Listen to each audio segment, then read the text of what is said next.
Peur à Kigali. Kagame convoque le congrès du RPF. Simple stratégie ou réponse à la pression de Trump. Version étendue. À Kigali, un événement politique attire toutes les attentions. Le président Paul Kagame convoque le congrès du Front patriotique rwandais, le RPF. Officiellement, il s'agit d'un rendez-vous interne du parti au pouvoir, une routine politique. Mais dans le contexte actuel, rien n'est jamais anodin. Une question se pose avec insistance. Y a-t-il une forme de nervosité au sommet de l'État rwandais? Et surtout, cette initiative est-elle liée aux nouvelles pressions venues de Washington, désormais dirigées par Donald Trump? Depuis plusieurs mois, le Rwanda est au centre d'accusations lourdes sur la scène internationale. Les Nations Unies, des puissances occidentales et la République démocratique du Congo pointent du doigt Kigali pour son rôle présumé dans l'instabilité à l'est du Congo. Le discours diplomatique se durcit, les mots deviennent plus directs, et l'idée de sanctions n'est plus seulement évoquée à voix basse. La communauté internationale observe chaque mouvement, chaque déclaration, chaque signe de tension ou de renforcement du pouvoir rwandais. Avec le retour de Donald Trump à la Maison-Blanche, les équilibres changent. Trump n'est pas un président de demi-mesure. Il privilégie la pression directe, les rapports de force et une diplomatie transactionnelle.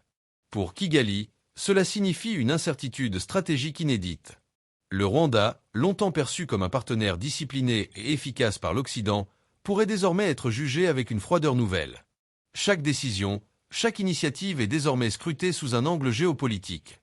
Les alliances historiques, les accords bilatéraux et les partenariats économiques sont tous réévalués. Dans ce contexte, la convocation du congrès du RPF prend une autre dimension. Le RPF n'est pas un parti comme les autres. C'est l'ossature du pouvoir rwandais, le cœur idéologique et politique du régime. Quand Kagame réunit le RPF, ce n'est pas seulement pour discuter d'agenda électoral. C'est pour resserrer les rangs, envoyer un message de cohésion et rappeler que le pouvoir reste solide, organisé et discipliné. Le congrès devient ainsi un symbole de force, mais aussi un outil stratégique de gestion interne. Il sert à vérifier la loyauté des cadres, à ajuster la hiérarchie et à préparer de nouvelles directives pour maintenir le contrôle politique sur tout le territoire. Mais cette démonstration de force peut aussi être lue comme un signal de prudence. Kagame sait que les pressions extérieures peuvent rapidement se transformer en isolement diplomatique, voire en sanctions économiques ciblées. Il sait aussi que l'histoire africaine regorge d'exemples de régimes apparemment solides qui se sont fragilisés sous le poids des pressions internationales combinées aux tensions internes. Chaque faux pas pourrait donner des arguments à ses opposants, à l'intérieur comme à l'extérieur du pays. Alors, peur à Kigali? Le mot est fort. Paul Kagame n'est pas un dirigeant qui gouverne dans la panique. Mais il est un stratège. Et un stratège anticipe. Il consolide ses bases avant que la tempête ne frappe. En réunissant le RPF, il s'assure du soutien total de son appareil politique, il verrouille le discours interne et il prépare une réponse collective aux défis à venir. Cette consolidation interne permet de contrôler la communication, de gérer les informations et de s'assurer que toute critique soit circonscrite et maîtrisée. Il y a aussi un message adressé à l'extérieur. À Washington, à Paris, à New York, Kigali veut montrer que le Rwanda n'est pas isolé, que son leadership est uni et que toute tentative de pression rencontrera une structure politique disciplinée.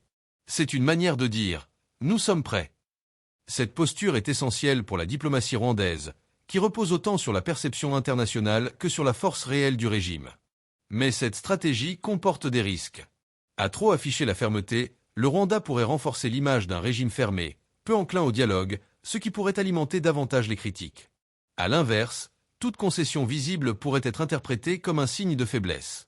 Kagame marche donc sur une ligne étroite, entre démonstration de contrôle et nécessité d'adaptation. La communication du parti, la couverture médiatique et même les discours officiels sont calculés pour maintenir l'équilibre, éviter les interprétations négatives et protéger l'image de stabilité du Rwanda. La grande inconnue reste Donald Trump. Va-t-il réellement aller jusqu'à des sanctions contre Kigali? Va-t-il utiliser le dossier congolais comme levier diplomatique? Ou préférera-t-il négocier directement avec Kagame, dans un face-à-face pragmatique, loin des discours moralisateurs? Pour l'instant, le flou domine. Et dans ce flou, chaque mouvement politique compte. Chaque geste de Kagame est interprété comme un signal, et chaque déclaration officielle comme une manœuvre calculée. Ce congrès du RPF pourrait donc marquer un tournant. Soit comme le début d'une phase de consolidation défensive du régime, soit comme une simple démonstration de continuité politique dans un moment de turbulence internationale. Une chose est certaine, Kigali observe, anticipe et se prépare.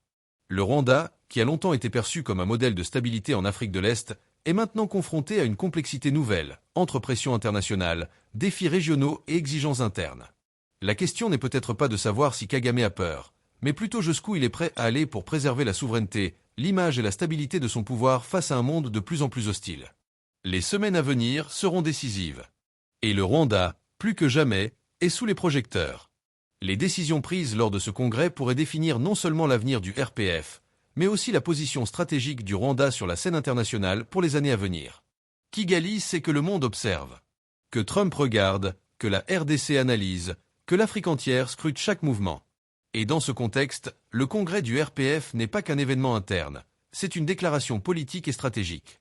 Kagame a toujours été un maître dans l'art de transformer les défis en opportunités.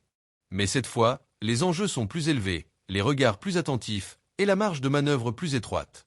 Ce congrès pourrait être le moment où le Rwanda réaffirme sa résilience, ou révèle ses vulnérabilités.